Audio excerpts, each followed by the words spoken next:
اچھا، آپ کے فون کا جو واقعہ ہوا تھا، پھر آپ نے وہ فون سمندر میں پھینک دیا اور بتایا کہ آپ کے فون کو جیم کر لیا گیا، وہ کیا واقعہ تھا اور آپ کو کب احساس ہوا کہ اسرائیل جو ہے وہ یہاں تک پہنچ چکا ہے کہ وہ اب آپ جیسے شہری جو کہ سمور فلوٹیلا سے آواز اٹھا رہے ہیں ان کی کنیکٹیوٹی کو ختم کر رہے ہیں، فون کو جیم کر رہے ہیں؟ دیکھیں مجھے تو کچھ اسرائیلیوں نے ٹویٹر کے ذریعے سے بھی دھمکیاں دی تھی. اچھا، ہاں، اور میں تو ظاہر ہے پارلیمنٹ کی وجہ سے یہاں پہ جدوجہد کی وجہ سے ویل اسرائیلیوں ناؤن ہے کے آپ، ہاں ٹھیک. آنکھوں میں کھٹکتا ہوں. تو جب ہم وہاں تیونس میں تھے اور ہماری ٹریننگ شروع ہو گئی، 3-4 دن کی لازمی ٹریننگ تھی، اس کے بغیر کوئی کشتی پہ نہیں بیٹھ سکتا تھا. تو اس ٹریننگ میں مجھے انہوں نے ہیڈ بنایا تھا. میں ڈیلیگیشن کا بھی ہیڈ تھا، لیکن ایک کشتی کا بھی مجھے ہیڈ تھے آپ، بنایا تھا، اور ٹھیک. مجھے وی آئی پی کیٹیگری میں بھی رکھا تھا. وی آئی پیز کو وہ ہیومن شیلٹر کے طور پہ ہیومن شیلڈ کے طور پہ استعمال ٹھیک. کرتے تھے. مختلف پارلیمنٹیرینس کو انہوں نے وی آئی پی کا تھا، مختلف کشتیوں میں تقسیم کیا. ہمارے ساتھ فرانس کے پارلیمنٹیرین تھے، ترکی کے پارلیمنٹیرین تھے، بارسلونا کا میئر تھا، نیلسن منڈیلا کا پوتا تھا. ہاں، تو یہ سارے ہیومن شیلڈ کے طور پہ مختلف. تو مجھے بھی انہوں نے ہیومن شیلڈ کے طور پہ اپنی کشتی میں بھی وی آئی پی کا اسٹیٹس بھی اور ساتھ لیڈر بھی ایک اس کا بنایا تھا. تو اس مختلف واٹس ایپ گروپ میں تھا تاکہ ہم ایک دوسرے سے. ٹھیک. اسی دوران ٹریننگ کے دوران ہمارے واٹس ایپ گروپ ہیک ہو گئے، اچھا، اور انتظامیہ نے اعلان کر دیا کہ واٹس ایپ چھوڑ دو اور فوری طور پر آپ لوگ سگنل اور جو ٹیلی گرام اس کے اوپر جو ہے منتقل ہو. یہ سفر شروع ہونے سے پہلے ہی آپ کا ٹریننگ کے دوران ٹھیک. ٹریننگ کے دوران نہ صرف یہ بلکہ پورے واٹس ایپ گروپ جو ہمارے گلوبل سمود فلوٹیلا کے تھے وہ ہیک ہو گئے، اور اس کے اندر لوگوں نے پینیٹریشن کر لی اسرائیلیوں نے. تو ہم نے پھر واٹس ایپ کو چھوڑ دیا اور ہم جو ہے وہ سگنل کے اوپر گروپس بنا کے اور ٹیلی گرام کے اوپر جو ہیں وہ چلے گئے. لیکن میں ظاہر اپنے انڈیویجول رابطوں کے لیے اپنے واٹس ایپ کو استعمال کرتا تھا. تو میں جب واٹس ایپ سے کوئی کام لیتا تھا تو وہ کچھ اور کرتا تھا، یا اس کے اوپر آتا تھا کہ آپ کے واٹس ایپ میں ایک آبجیکٹ ہے، ایک آبجیکٹ ہے، وہ کام نہیں کر پاتا تھا، لیکن میں اس سے کام چلا.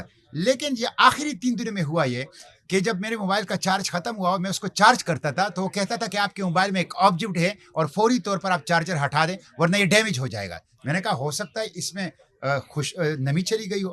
میں نے اس کو پنکھے کے سامنے رکھا. کسی نے مجھے کہا کشتی میں کہ رائس جو ہے یہ چاولوں میں ڈال وہ دینے سے. چاولوں میں آپ یہ نمی کو جذب کرتے. میں نے 24 گھنٹے اس کو چاولوں میں بھی رکھا ٹھیک. جو ہمارے ساتھ پیکٹ تھی. ہاں. میں نے اس کے ساتھ ہر ترکیب کی. پھر لوگوں نے جو ہمارے ساتھ تھے مختلف ماہر تھے انہوں نے بھی دیکھا بالکل ٹھیک موبائل تھا لیکن وہ ہیک ہو چکا تھا. تو اس کے بعد پھر میں نے اس کو سمندر میں پھینک دیا. اچھا، یہ فرمائیے کہ سر کہ اس کے بعد ظاہر ہے یہ ایک لامتناہی سفر ہے، روز کی ایک کہانی ہوئی ہوگی. جب اسرائیل نے آپ کو قید کرنے کے لیے اس سمود فلوٹیلا جو نان وائلنٹ تھا، جنگ لڑنے نہیں جا رہا تھا، انسانوں کی ہمدردی کی بنیاد پہ جا رہا تھا، تو how they first treated you? جب وہ آپ کی کشتی میں آئے، انہوں نے آپ کو اغوا کرنے کی کوشش کی، کیا ہوا وہ واقعہ؟ یہ دیکھیں سب سے پہلے تو جب وہ ہماری کشتی سیکنڈ لاسٹ کشتی تھی جو انٹرسیپٹ ہوئی، اور ہم صرف 40 کلومیٹر فاصلے پر تھے غزہ کے ساحل سے. ٹھیک. تقریباً 2 ایکڑ کے برابر ایک جہاز سمندری. میں حیران تھا، اتنا بڑا سمندری جہاز میں نے نہیں دیکھا تھا. وہ ہمارے پیچھے لگا تھا. ٹھیک. اور بہت بڑی سرچ لائٹ قسم کی چیز تھی اس میں، وہ روشنی ہمارے کشتی کے اوپر، اور پائپ سے ہمارے اوپر جس طرح وہ پانی وہ جو واٹر کینن کی طرح کا ہو وہ پانی پھینک رہے تھے. اور پھر لاؤڈ اسپیکر پہ اعلان کیا کہ stop engine raise the hand.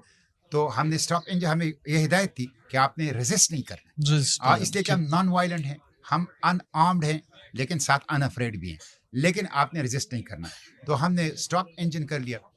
ہاتھ تو سب نے اوپر اٹھائے لیکن میں نے کہا میں ہاتھ اوپر نہیں اٹھاؤں گا. میں نے ہاتھ ایسے کر لیا، سامنے کر لیا، تو وہ تاکہ ان کو نظر آئے کہ ہاتھوں میں ان کے کچھ نہیں ہے.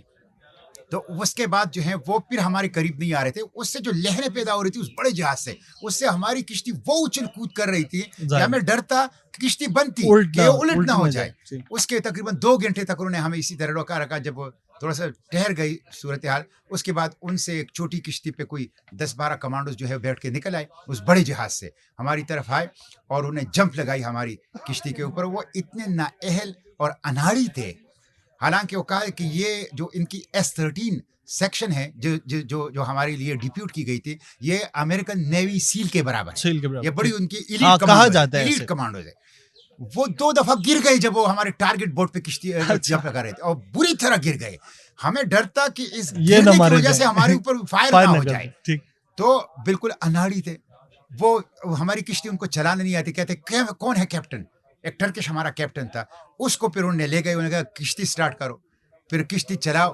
تو ظاہر ہے ہمیں ان کو ریزسٹ تو نہیں کرنا تھا. پھر وہ ہمارے کیپٹن نے ان کو بتایا کہ یہ بٹن ہے اور یہ آپ نے یہ کرنا ہے اور یہ آپ نے یہ کرنا ہے. پھر یہ ہے کہ بادبان کھولنا بھی ان کو نہیں آتا تھا. تو بالکل اناڑی ہے, پیپر آرمی ہے, پیپر ٹائیگرز ہیں, اور صرف بیبی کلرز ہیں, باقی کسی کام کے وہ نہیں ہیں. اس کے بعد ہمیں وہ اشدود بندرگاہ, مقبوضہ فلسطین کی جو ان کی سی پورٹ ہے اشدود, وہاں لے گئے. سب سے پہلے تو جمپ لگا کے انہوں نے فلسطین کے جھنڈے کو پاڑ دیا. جو کشتی پہ لگا ہوا تھا, کشتی پہ ہمارے 4 جھنڈے لگے تھے. فلسطین کا جھنڈا, نیشنل فلیگ آف ٹیونیزیا, ہم ان کے بندرگاہ سے نکلے تھے. سمود گلوبل فلوٹیلا کا جھنڈا, اور پاکستان کا جھنڈا. تو یہ جھنڈے تھے. تو سب سے پہلے انہوں نے فلسطین کا جھنڈا, باقی جھنڈوں کو انہوں نے نہیں چھیڑا, وہ پاڑ دیا. اس کے بعد جب ہم وہاں لے گئے تو انہوں نے باقی جھنڈے بھی اتار دیے. پاکستان کا جھنڈا بھی کھینچا, وہ اتر آیا, لیکن میں نے جا کے خاموشی سے وہ جھنڈا اٹھا کے اس کو فولڈ کر کے اپنی جیب میں رکھ لیا, تاکہ ہماری قومی پرچم کی وہ توہین نہ ہو. الحمدللہ وہ بچ گیا ہماری قومی پرچم. اس کے بعد وہاں انہوں نے ہمیں اتارا اور زمین پہ کھلے میدان میں 500 لوگوں کو لٹایا الٹا, اور کوئی بھی معمولی حرکت کرتا تھا تو اس کو کک مارتے تھے اور اس کو سر میں مارتے تھے. اور پھر 2 فوجی ہمارے ساتھ لگا کے, جس طرح وہ گوانٹانامو کے قیدیوں کے بغلوں میں وہ کرتے تھے, وہ لے جاتے تھے نا وہ پنجروں میں, اسی طرح ہمیں اندر لے جایا گیا. اندر بہت بڑا ہال تھا, اس کے اندر کوئی 30-35 انہوں نے کاؤنٹر لگائے تھے. ایک کاؤنٹر سے ہمیں گزار کے انویسٹیگیٹ کرتے جاتے تھے. ہمارے پاسپورٹ لیے, ہماری تصویریں بنائی, ہماری تلاشی لی, ہمیں انٹرویو کیا ساری.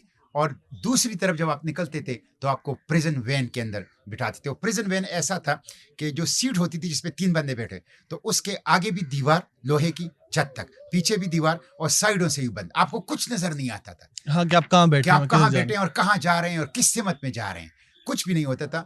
تو وہاں پہ ہمیں وہ بٹھایا گیا. راستے میں جو یہ پروسیس تھا, اس میں یہ ہر ملک کے لوگوں سے پوچھتے تھے کس ملک سے آئے, اس کو گالیاں دیتے تھے, بندے کو بھی گالیاں دیتے تھے. اور حماس پلوٹیلا اس طرح, ٹیررسٹ کے ساتھی ہو, سپورٹر ہو ٹیررسٹ کے, اور کوئی وہاں پہ جینوسائیڈ نہیں ہے, کوئی وہاں پہ کلنگ نہیں ہے, وہاں ٹیررسٹ ہے, اس طرح چھیڑتے تھے لوگوں کو اور بدتمیزی کرتے تھے. تو اس کے بعد ہمیں جیل لے جایا گیا, اور جیل لے جانے کے بعد بھی اسی طرح ہیومیلیشن کے ساتھ ہمیں ایک کمرے میں لے جایا گیا, جہاں انہوں نے پردے لگائے تھے. وہاں ہمیں کہا گیا کہ کپڑے اتار دیے, اور جیل کے کپڑے ہمیں پہنا دیے, اور جوتے بھی ہمارے جیل کے چھپے, اور جیل کے میں کپڑے لایا ہوں, اسی کپڑوں میں ہمیں ڈیپورٹ کر دیا گیا. اور اس کے میں جوتے لائے ہوں, اور اس کو میں فریم کر رہا ہوں کہ یہ اسرائیلی کنسنٹریشن کیمپ میں میرا لباس تھا, اور یہ میرے لیے ایک میڈل ہے, میرے لیے ایک اعزاز ہے. سینٹر صاحب یہ بتائیے گا, جب آپ نے ان کو بتایا ہوگا کہ میں پاکستان سے ہوں اور میرا تعلق پاکستان سے ہے, اس کے اوپر ان کا کیا ری ایکشن تھا؟ چونکہ پاکستان اسرائیل کو بطور ریاست آج تک تسلیم نہیں کرتا, اور اسرائیل اس سے بخوبی واقف ہے. دیکھیں ان کا جو نئی نسل ہے نا, ویسے تو ساری, لیکن نئی نسل ایکسٹریم فاشسٹ ہے. ان سب کی برین واشنگ بھی ہے. وہ انسانی شیطان ہیں, وہ پوری دنیا کو جٹلا رہے ہیں. وہ کہتے ہیں کوئی جینوسائیڈ نہیں ہو رہا, کوئی قتل عام نہیں ہو رہا, کوئی ہنگر نہیں ہے, کوئی فیمین نہیں ہے, کوئی مطلب یہ ہے کہ اسٹارویشن نہیں ہے. یہ تم لوگ یعنی وہ کچھ ایسی چیزیں کہ آپ کو یقین نہیں آئے گا. اور پاکستان سے شدید نفرت کرتے ہیں. جب انہوں نے پاکستانی پاسپورٹ میرا دیکھا اور مجھے کہا کہ تم پاکستان سے ہو, میں نے کہا ہاں, تو اس نے پاکستان کو بھی گالی دی اور مجھے بھی گالی دی. خون تو میرا بہت کھول اٹھا, لیکن سچی بات یہ ہے کہ ہمیں بتایا گیا تھا کہ آپ کو یہ پرووک کریں گے تاکہ آپ ان کو ماریں, اور اس کے بعد ان کو جواز مل جائے کہ یہ دیکھو دہشت گرد ہے, اور آپ کو بھی گولی مارے یا آپ کے ساتھ بھی وہ کرے. تو اس وجہ سے ہم نے وہ جو آپ ایک ارینجمنٹ میں تھے, اس ارینجمنٹ کے اصولوں کو آپ نے فالو کرنا تھا. تو وہ بہت قابل نفرت لوگ ہیں, وہ بالکل انسان نہیں ہیں, درندے ہیں. اور انسانی یعنی آپ دیکھیں ہمیں جیل کے اندر no access to water, no access to drinking water, no access to shower, no access to sunlight, no access to fresh air, no access to food, no access to liar, no access to diplomat. جب ان کی ضرورت ہوتی تھی کہ ہم سے آپ کا تو